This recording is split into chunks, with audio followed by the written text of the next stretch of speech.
Hey friends, it's Len here at 1A Auto. Today we're working on a 2007 Toyota FJ Cruiser, and we're going to be servicing the front differential. It's going to be a very easy job, and I want to be the guy that shows you how to do it. So if you need any parts, you can always check us out at 1aauto.com. Thanks. So I'm going to use my 12mm with an extension and go right up in this hole right here. There's a bolt that goes up into the body of the vehicle.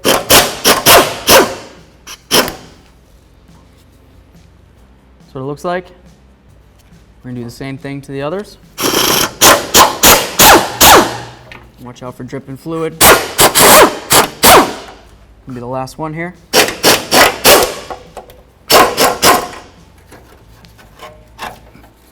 Slide this down.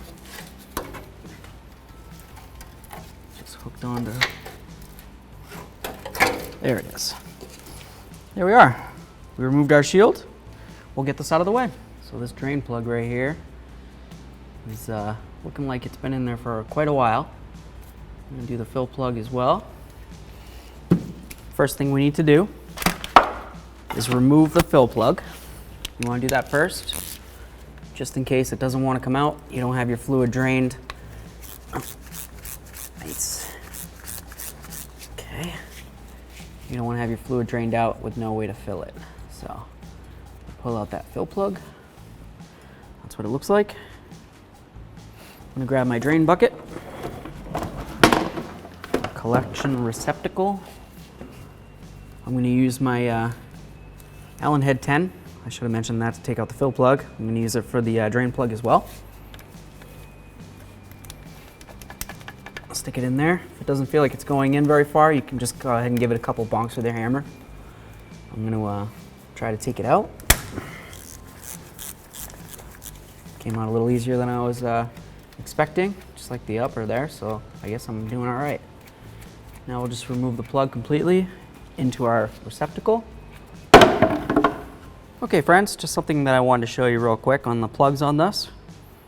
The drain plug has a magnet in the center. The fill plug does not. The reason why the drain plug has a magnet in the center is so that when your differential is turning and it's doing its job, in case a little flake of metal comes off from the gears and whatnot, it'll get caught on the magnet as the fluid gets circulated, and it won't keep circulating and get caught in between the gears. This is just going to collect any debris or metal pieces you might get.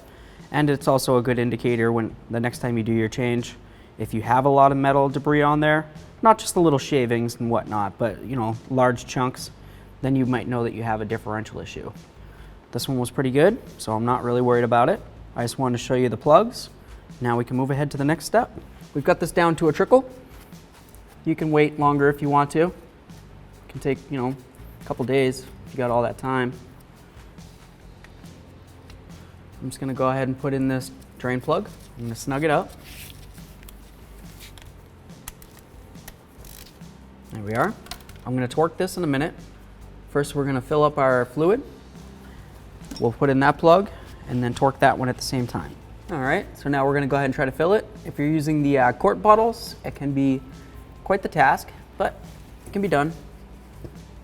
Just, you know, do whatever you got to do to get it lined up there. Do it, of course, over your recycling receptacle. Sometimes these bottles make funny noises, just a heads up when you're squeezing them.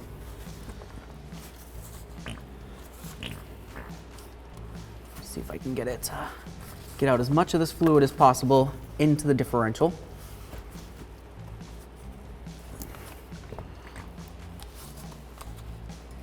There we are. Okay, we're using 80/90 fluid in this. I'm gonna grab another quart bottle real quick. Go ahead and put in some more here. Front differential should take approximately 1.5 quarts of 80/90 gear oil.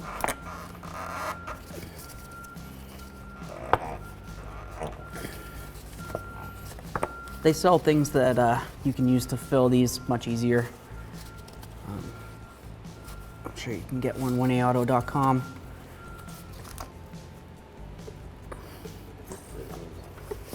There we are.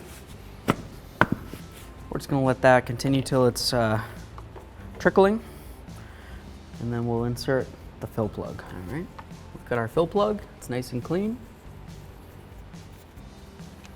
We're just gonna bottom it out. Okay, let's torque these. 27 foot-pounds. Start at the fill. Go to the drain. Here we are. You can hit them again.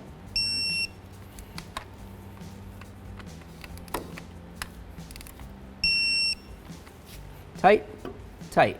Okay, it's time to put up our shield. I just wanted to show you got your little hook right here. That hook is gonna go inside this hole. So I have a couple bolts in my hand. I have my 12mm socket and an extension. The hook's holding up the rear of the plate. And that's nice because it gives me an extra help for holding up the skid plate. Here we are, got those started. We'll get a couple in the back there.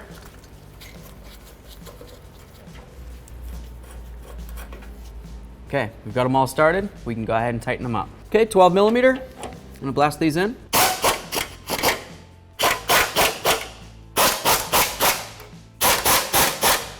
Thanks for watching. Visit 1aauto.com for quality auto parts shipped to your door, the place for DIY auto repair. And if you enjoyed this video, please click the subscribe button.